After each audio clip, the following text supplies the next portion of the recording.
Loh kula itu karena hidup dengan istri saya sama anak saya. Jadi yang ngurus anak saya sendiri. Jarang ngurus saya dalam jarang. Memang itu memang saya punya standar pakai kitab-kitab kados hikam. Saya ini merasa hidup di dunia itu sendiri. Sampai tak warai lah Allah kalau kotar. Imam yang ngarang hikam itu punya resep supaya kamu seneng terus. Liyakil lama tafrahu bihi, mesti yakil lama tahzanu bihi.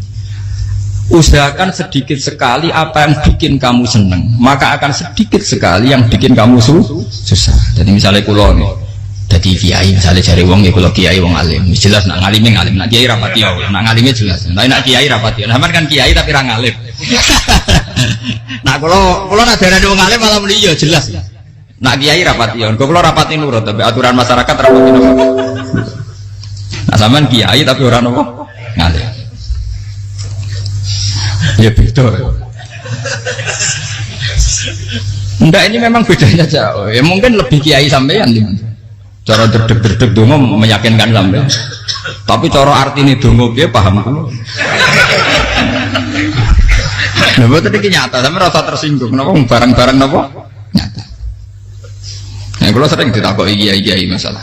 Resepnya apa jenis? Konjinan rata susah, dal kita rata wiridan, rata mohon sisip. Resepnya ilmu itu gini kata hikam. Ulama yang kayak hikam itu pernah ngarang kitab tuh saking syukurnya entah saking angkuhnya terserah ngomentari.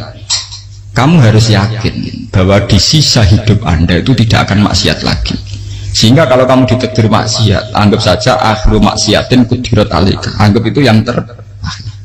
Siapa yang menganggap mohal bahwa dia tidak akan dosa sampai mati, berarti menganggap Tuhan itu lemah. Karena cara berpikir kita kan bayangkan hidup itu 40 tahun lagi. Misalnya saya sekarang buat 40, bayang urip kadang 4 tahun meneh. Sampean misalnya umur selawe, bayang selawe tahun meneh. Sehingga menganggap dalam durasi selawe tahun kok orang maksiat kan mohal. Apalagi sampai sudah tahu maksiat itu bakat tempah. Ya maksiat ya kelas-kelasan, nak bikin pacaran. Nak wong iso mau mah yo nakal, nak sing setengah soleh ya berbau proposal ya sesuai kontaknya dhewe-dhewe. Itu kan urusan masing-masing. Ya itu kan urusan masing. Wae waktu sabu ala wah ngene ora ana sing roh wae waktu sabu. Ala. Ngerombongan wali songo, mbok kangen wali songo, mbok golek selisih wae napa? Alam. Sing roh pangeran piyap. Mbok kangen wali, mbok golek selisih margin. Niku pokoke wae napa? Ya, itu kan urusan jenengan mbek pangeran, mboten urusan kula. Tapi tetap saya sebagai ulama mengingatkan, niat itu ditoto. Begini, ulama dulu tuh ngitung hidup itu hanya 2 menit 2 detik, sehingga dia ya gampang saja. Kayak imam, kayak kanjeng Nabi itu, ya Rasulullah kenapa tidak menyediakan makan untuk besok? Loh, saya itu tidak yakin, nggak ada hidup saya sampai besok. Ya sudah begitu cara, ya sudah tenang saja. Kalau sampean kan bayangkan hidup 4 tahun lagi, 5 tahun lagi, sehingga arah mangan di wedi tenan. Padahal bolak-balik zaman cilik arah mangan tetap wedi. Jadi cara berpikir Nabi itu begitu. Begitu juga cara pikir sahabat, cara pikir ulama-ulama yang waras itu begitu. Loh, saya itu pernah melarat di Jogja, zaman pertama merantau. Itu kalau nanti saya bilang, Gus kok tidak punya beras nih? Tapi apa yakin nak sesuk urip Pak? Gue butuh mangan sesuk, anak sesuk ijek napa? Cara berpikir ulama itu begitu. Sehingga melihat maksiat juga gitu. Alhamdulillah aku ijek urip 1 detik, 2 detik, 2 menit. Sehingga hidup. Dan itu sudah cukup untuk lafadzkan la ilaha illallah. Makanya kata yang ngarang hikam, betapa murahnya Allah. Surga itu hanya bisa dibeli dengan 2 menit. Karena surga itu senilai la ilaha illallah. Miftahul jannah la ilaha illallah. Itu cukup 1 menit. Berarti surga itu regane mau 1 menit. Dan karena dia nganggap hidup itu 1 menit ke depan, la ilaha illallah, ya sudah. Dia ngitungnya hidup itu per menit. Kalau sampean kan enggak, per 10 tahun, per 20 tahun. Sehingga kriminal betul, cara pandang sampean itu kriminal betul. Sehingga bayang kudu di duwe, kudu di bojo, nak kiai kudu di pengaruh. Nah kalau saya enggak, saya meskipun tidak sehebat itu, tapi mewarisi keilmuan mereka. Jadi misalnya saya jadi ulama itu bayang dong, di santri musitok. Islam pokoknya ke Ahmadiyah ya gitu saja. Ya pokoknya ya sudah gitu. Orang bayangno santri sing kelambinan takwa khusyuk salam tempel demen gelo, demen apa? Lo tanyakan santri-santri saya itu mungkin belum pernah nyuri saya bikin kopi. Bisa dihitung. Karena saya itu sederhana saja. Misalnya saya pergi dari Jogja, ini yang nyata salah. Bayangno bojo gue semaca, gawekno kopi, bukakno lawang malah kecewa. Seperti umumnya orang kan gitu. Semerantau ada bayangno bojo gue nyuambut, digawekno kopi, digodhogno banyu hangat, teman, bareng teko bojone wangep kukur-kukur. Karena tarifnya dia ideal, maka mudah kecewa kalau itu tidak terjadi. Nak kula mboten sebayangno kaya Jogja bojoku cek utuh Islam. Nak sholat di madhep bulan ya sudah gitu. Pakai standar-standar yang minimalis. Saya dari rumah bangun sampai ngaji ya, pokoknya melek, ya sudah nak sholat di madhep napa? Mulane sudah gitu. Andai kan saya pakai standar maksimal, maka akan mudah kecewa. Rasulullah juga begitu. Rasulullah itu ngadepi Sayyidah Aisyah, itu ya begitu, ngadepi Hasan Husain. Sehingga tidak ada cerita Nabi mudah kecewa betul. Karena Nabi bayangkan anak istrinya itu ya minimalis sekali, urusan dunia maksudnya minimalis sekali. Misalnya Nabi pagi-pagi tanya, ya Aisyah apa ada sarapan? Enggak ya Rasulullah, ya idan asumu kan itu saya puasa. Kalau sampean usul-usul lah digekno kopi wong wedok apa? Itu kan repot. Muni-muni itibak sunnah Rasul tapi tidak pernah sampean mendekati sunnah napa? Rasul. Sehingga ya tenang saja Nabi. Saya tuh alhamdulillah bisa niru dalam gitu-gitu tuh bisa. Makanya ini kiai muda paling enjoy. Banyak kiai-kiai yang sepuh itu kalau urusan gitu konsultasi masa. Gus saya bawa kain. Ini kalau dari era dekarun. Sehingga saya tidak pernah bayangkan apa tanggaku seneng aku atau orang ngaji aku kecil tidak pernah bayangkan. Sama itu kan makhluk tidak penting. Kecewa itu tidak benar. Saya itu orang alim ngerti ini warido kamat lubi ora warido kum. Yang tak boleh ridane pengiran antara ridane sing ngaji ridane konsumen itu apa makhluk tidak penting. Itu harus dilatih. Harus apa? Sehingga orang itu kalau biasa sholat, maksudnya biasa ta'alluq bi Allah, mesti la'alla katardo, mesti gampang puas. Karena dia iktifak ngalap cukup bi Allah Subhanahu wa ta'ala. Saya sebagai manusia juga sering ditangisi istri. Misalnya saya sering ke Jogja sendirian. Nah ninggalan menopo, ninggalan ibu milih pengiran. Misalnya mati ninggalan, ya paling aku mau ngapain nih suaraku. Paling mau nangis gue kegiatan. Bukan apa. Ingin saya bahwa konstitusi ulama itu masih iktimat Allah. Kalau kita kan enggak. Cara berpikir kita ngaji itu ideal sing ono podium, sing ngaji jaminan takwa kabeh, ketunan kaji kabeh, diluk kabeh. Kita akan pakai standar-standar yang dengan asumsi kita. Padahal Nabi zaman sugeng al iman hahuna wa yusiru ila qalbihi sadrihi salah. Iman itu urusan hati. Komitmen sampean be Allah Subhanahu wa taala. Nah ini resepnya. Makanya kata hikam liyakillah mata tafrahubi. Mesti yakinlah mata tahzanibi. Sedikitlah kamu gembira dengan satu hal. Nanti akan sedikit kamu yang kecil. Artinya misalnya kados kula sebagai ulama seneng kula nu kok ijek iman. Ya nggak kayak wong awam. Ya sudah bilang. Jadi misalnya suatu saat kula jatuh. Yang ngaji saya gak seneng dadi gubeding. Wong sing seneng kula bubar kabeh. Kula ora susah, mistola darah bener. Gus saiki jenengan ora seneng. Ya tenang saja. Saya seneng ya makhluk ora jelas. Dan status mereka tetap layaduru walayam. Ini harus dilatih. Sehingga Nabi itu ya meskipun beliau itu perang, sahabatnya meninggal ya tenang saja. Nabi cara berpikir yang meninggal mereka mati syahid, yang masih hidup dianggap berpotensi melakukan kebaikan. Sama tak warai resep-resep dari Rasulullah Shallallahu Alaihi Wasallam.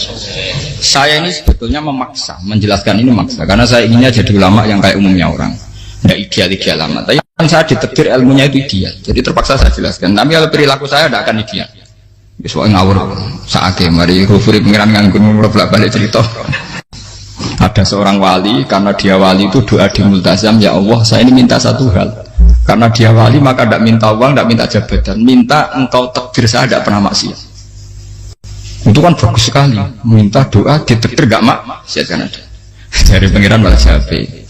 Fa'ena ada ukufran. Karena tahu maksiat malah sifat ghafurku tak ada kok enti. Gambarnya pengiran ini sifat ghafurku rak nganggur. Malah tidak ada orang selain Nabi kecuali ditakdir tahu maksiat dan sifat ghafurnya pengiran efektif. Kenapa? Lara sampean kan ghafure mbok nggo kabeh. Dadi karek sadidul ikop. Karena maksiate sampean sering. Jadi sifat ghafure wis berlaku aktif. Saya karek nunggu sifat sadidul ikop. Paham ya tadi? Itu beda dengan wali-wali. sifat sadidul iqab mau aktif, mereka tidak punya dosa. Malah pangeran bingung gak kok sifat ghafuril. Apa tak kok ghafur atau dosa. Didakoi sadidul iqab gak tahu maksiat. Jadi pangeran malah sing bingung. Nak kowe ora tau maksiat ghafur kok tak dakoni. Kok ora tau maksiat, wong iku ora tau apa? Didakoki sadidul iqab gak mungkin atau maksiat. Lah pangeran ape dakok ghafur kan syaratnya dosa sik. Sampeyan kan walian.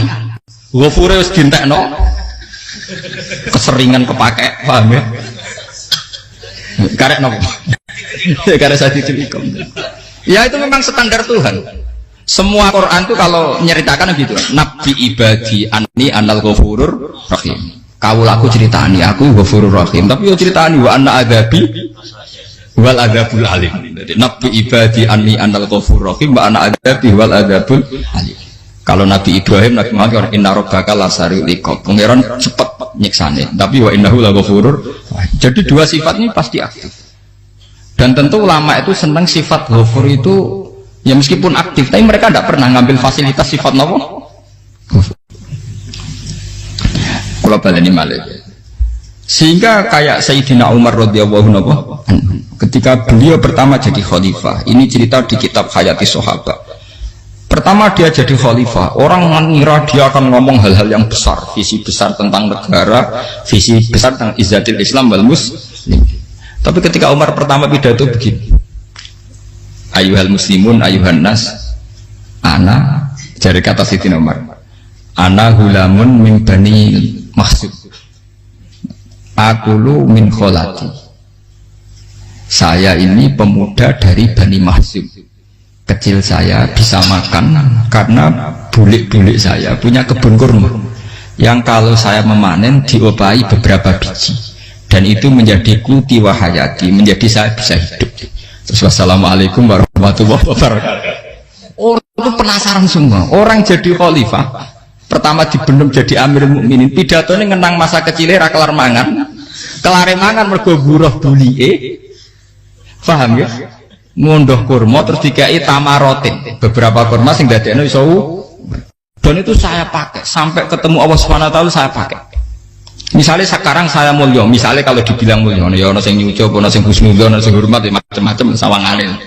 Itu bodoh sekali kalau saya menikmati itu, bodoh sekali. Paling banter nikmati dicucuk, dihormati itu apa?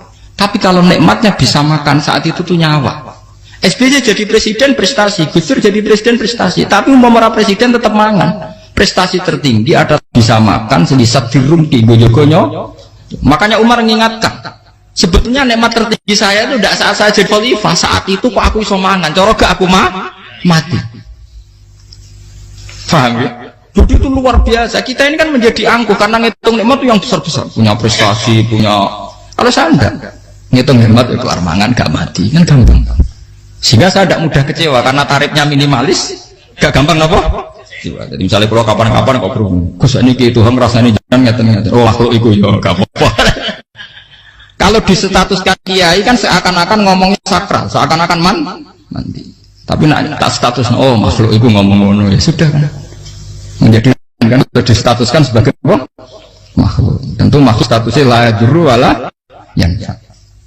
Di sini ini penting. Orang-orang ahli tauhid tentu tidak punya kesusahan. Innalladzina qalu rabbuna wa tsummas taqamu. Mesti tidak ada kesusahan sama sekali. Misalnya ulama-ulama dulu mau mati, ya tenang saja. Mati kedua itu mati paling menantang ya, menyenangkan sekali. Karena mati yang seru itu mati zaman Al-Adam. Misalnya saya kelahiran tahun 70. Tahun 40-50 kan belum ada saya. Itu mati yang sejati karena Al-Adam. Kenapa? Al-Adam tidak ada. Mati yang nanti itu mati yang petualangan, karena saya mati setelah menyaksikan kekuasaan Allah, setelah husnudzon sama Allah, sehingga mati yang menuruti kerinduan akan ketemu sang kekasih. Makanya Jalaluddin Ar-Rumi ketika mau meninggal dan orang-orang muridnya nangis, dia marah-marah. Hei murid-muridku, betapa bodohnya engkau. Saat kayak ini yang saya tunggu, saya sudah menyesal berusaha sampai Allah dat yang tak senang. Aku kecewa waktu makhluk-makhluk koyo kowe. Saiki wis wayahe aku goleki kholik dat sing tak senengi malah mbok tangi. Cek bodone kuwi. Saat-saat sing tenteni malah mbok tangi. Betapa aku lamanya menunggu kematian ini. Mergo hidup itu keterpisahanku mbek Allah, kemen ketemu kowe. Malahnya Jalaluddin Rumilah yang mengistilahkan mati itu malam pengantin. Makanya fal'an awanus tirok minkum wa awan wisol habibi. Ini saat yang indah karena ketemu dengan berpisah dari makhluk-makhluk yang tidak penting menuju sama Habib kekasihku. Jadi dia misalkan mati itu malam pengantin. Semenjak istilah itu populer sehingga di Jawa orang ngipi jadi nganten takwilane mati. Itu filosofi sufi ya, filosofi apa? Lah niku tenan. Begitu juga sahabat-sahabat dulu. Bilal mau meninggal, anaknya udah nangis. Bilal lagu ya. Ditanya sama anaknya, kenapa anak-anak kamu nangis? Nah jenengan badhe kapundhut. Aku malah seneng mati. Hudan nalqal akhibah Muhammadan wa hisbah. Aku nak urip ketemu nih kowe terus. Malah nak mati ketemu Nabi Muhammad. Hudan nalqal akhibah Muhammadan wa hisbah. Nah, dengan cara pandang begitu maka hidup itu enjoy saja. Ya saya sebenarnya keberatan pakai kelas ini, keberatan karena saya harus ngulang sampean-sampean itu. Ya makanya potensi kayak saya tentu mengurangi jadwal ketemu. Makanya saya mohon kalau tidak penting itu jangan sungkan. Anggap saja itu bagian dari hormat saya. Ya minimal sampai misalnya di dua sekretari gue jajan pentolan enam lah apa mau kesuwan bareng malah repot. Gue ganggu uang anak peleleran pak. Nah misalnya sampai kepentak kok hukum, uang nak pinter, hukumnya takokan ya ringan, takok kita tanggam paling bisa. Karena pertanyaan yang ringan tentu ya ringan-ringan saja kan. Gak perlu kiai kali ber. Sampai rasa GR. Kalau pertanyaannya angel Gus gak ada sing iso jawab. Uang nak ralim tahke, ku pertanyaannya ya ora patimu betul. Iku wis kangelan ngoten. Ini mboten ngenyek tapi padha enak. Padha apa? Makanya kalau latih. Jadi hikam sendiri itu ada manhaj, ada metode. Kalau orang supaya tardo, liyakillah ma tafrahubi, yakillah ma tahzanu. Anak saya itu kalau habis main pulang, itu saya senengnya pol. Istri saya pernah jenengan. Gus anak mulai senengnya dek piro-piro anakku gembleng ning omah. Misalnya terus piye. Saya itu anakku lo main mulai itu seneng. Piro-piro anakku mulai ning omah. Dipanggil anak saya bapak lu senengnya sak boleh. Piro-piro ana sing manggil bapak. Jadi saya pakai standar minimalis kan. Saya tidak pernah pakai tarif. Dia anak yang dia dihormati orang. Sampai anakku sujud nih pangeran, ngerti pentingnya mau tasbih. Makanya anak saya tak namakan tasbih semua. Itu ya sudah selesai. Saya tidak pernah bayangkan anak saya jadi kayak besar dihormati jemput.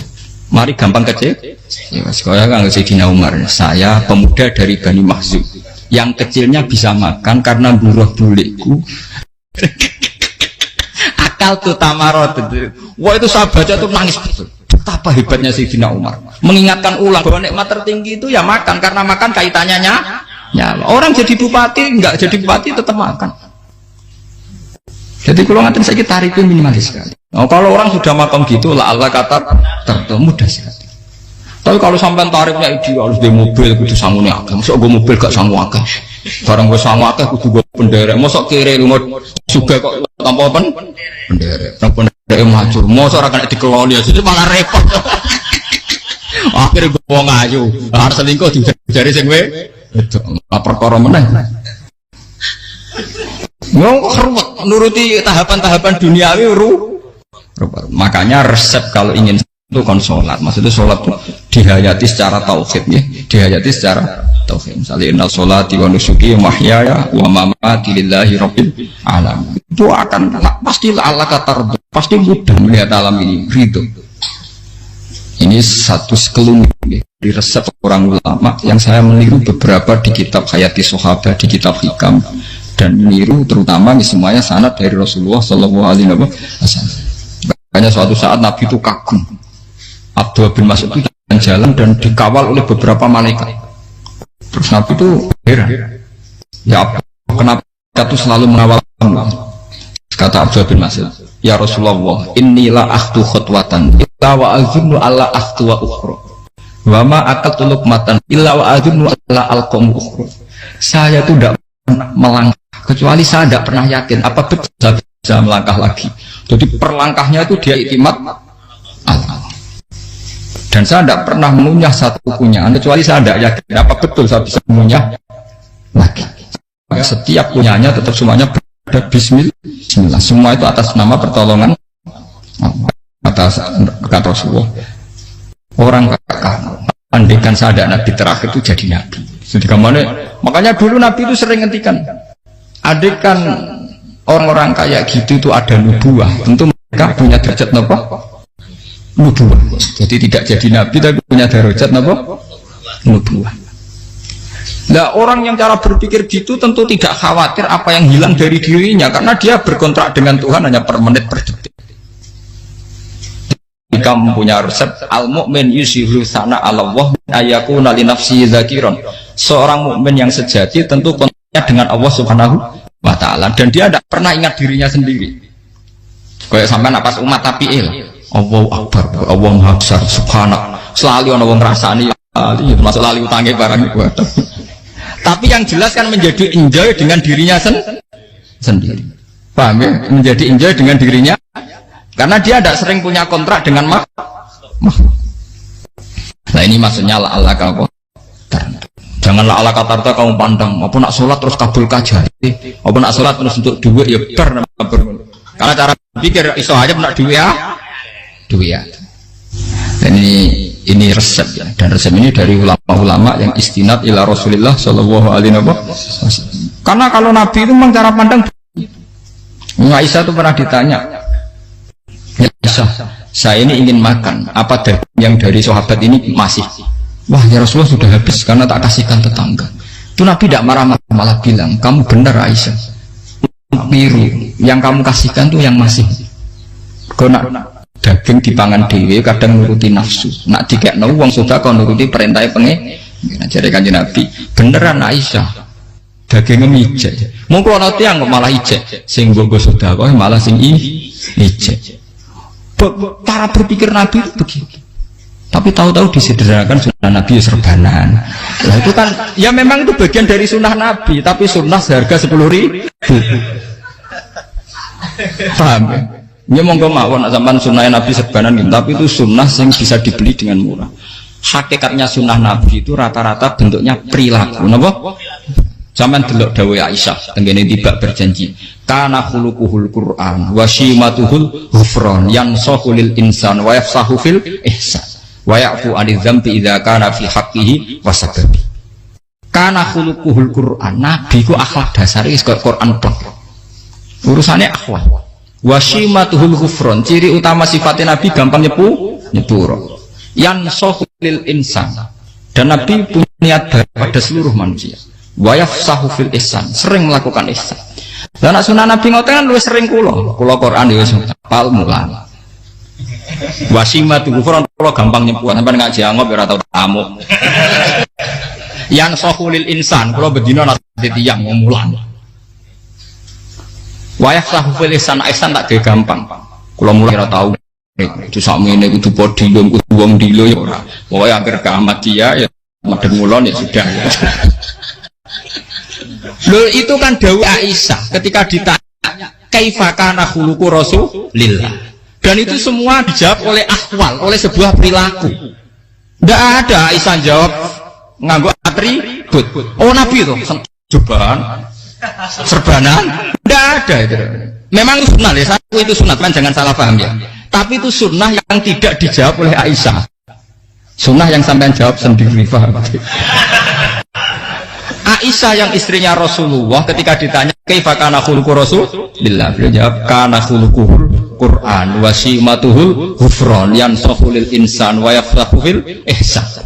Semuanya akwal wa ya'fu 'anil dzambi idza kana fi haqqihi wa sababi wa idza dia haqqu wa lam yakun li ahadin marra'ahu badihatan haba wa idza ta'ahul miskinu ajaba yaqulul haqqa walau kana murra wa la yukmiru lil muslimin bisaw waladu. Semuanya itu akwal, satu perilaku sosial. Saya mengakui kalau serbanan sunnah, ya saya ngakui. Tapi sunnah plus karena saya mewakili yang akwal tadi, yang apa?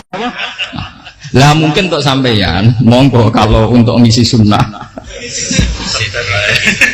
Tapi mbok ya adil itu. Ini bukan kritik buatan ke, yang meyakini serban sunat kan sudah banyak dan itu bagus. Tapi cobalah juga meyakini ahwalu Rasulillah. Makanya mansana sunnatan itu rata-rata ulama maknani siapa yang ikut sunnahnya Nabi. Rata-rata ulama nafsir ahwalu Rasulillah wa af'alu. perilaku sosial Rasul. Makanya terusannya wa idza ja'ahul miskinu ajaba. Kalau dipanggil orang miskin ya datang. Ya maksudnya ada harus orang miskin manggil pas resepsi kawin boten. Misalnya ono wong melarat kuwi di sepeda motor, wong melarate yo ngeteroni puskesmas ya mbok terno. Wong melarat loro yo nukono misale apa minyak kayu putih mbok tekani. Ora kok ngerti-ngerti mbok ngurusan walimatul urus sing wajib piye. Payah. Yo lan padahal miskin aja pe ora ono hadise urusan walimatul urus mboten. Kalau orang miskin manggil ya dalam riwayat hadis ya Nabi sering dipanggil orang miskin ya Rasulullah mbok datang ke rumahku ada apa terus ya Nabi saya tuh ingin rumahku sing elek jenengan nanti sholat mriku ya Nabi datang ya sholat saja ya harus jaman fi ayyi makanin aradta an usolliya fi kamu di tempat mana kamu seneng sholat teng mriki ya Rasulullah ya Nabi sholat sing ngundang ya waras pisan kenangan mek Nabi kok mae dienggo sholat Nabi ambean tahu tanggung kiai kon sholat kon promosekno anakmu iku paham ya itu nggak nunggu kersane ketampi PNS padahal kiai ini dia anak era PNS kalau dulu kan sahabat ngundang Nabi itu ya gitu ya Rasulullah saya itu ingin sekali engkau sholat di rumahku fa'takhidahu musollan kemudian tempat yang pernah engkau sholati mau tak pakai musola pribadi makanya masjid kiblat itu rumahnya sahabat karena dulu Nabi pernah sholat di satu tempat adalah ono perintah tahlilul kiblat itu di rumahnya sahabat. Sahabat dulu itu kalau ngaturin Nabi itu kenanya ingin Nabi pernah sholat di situ. Nah, ilmu ngeten ini muntah. Ya, untungnya nonton kulo, jadi ono sing eling-eling. Teman-teman kudu syukur ya, artinya syukur ya. Orang kayak saya itu tidak usah sampean dikte-dikte ngikuti hukum adat. Kalau ngoten sampean gelo mergo kula ora iso teko, kula ya gelo perkarane ulama kok mbok atur. Makanya saya sering guyon cerita saya itu kalau di pasar Pandangan dulu itu anyaran boyong sering di pasar ditanya sama Gus wong alim kok di pasar piye aneh tuh ya aneh kuwi aneh piye bodohnya wong alim kadang masyarakat itu tidak sadar keanehan dirinya sendiri mereka enak saja merasa kalau orang alim ke pasar itu aneh mereka tidak sadar orang bodohnya wong alim ya aneh enak saja mereka mikir sepi paham ini supaya sampean la'alla kana potar. Makanya untuk Rasulullah Nabi itu sering ngendikan ana tamu hormati tapi etika mertamu di Rasulullah itu walakin idza du'aitum mertamu Nabi itu ditimbali walakin idza du'itum du'iya mabni majhul ketika kamu ditimbali fatwa jadi ya ayyuhalladzina amanu la tadkhulu buyutan nabiyyi illa ayyudzana lakum jadi untuk sowan Nabi itu nunggu dipang ya, meskipun sahabat itu rindu Nabi tidak berani sowan ke dalamnya Nabi kalau ingin ketemu Nabi di barengno pas sholat jamaah karena Nabi pasti keluar di andai kan Nabi lima tamu di rumah ora sida dadi Nabi sama nampa tamu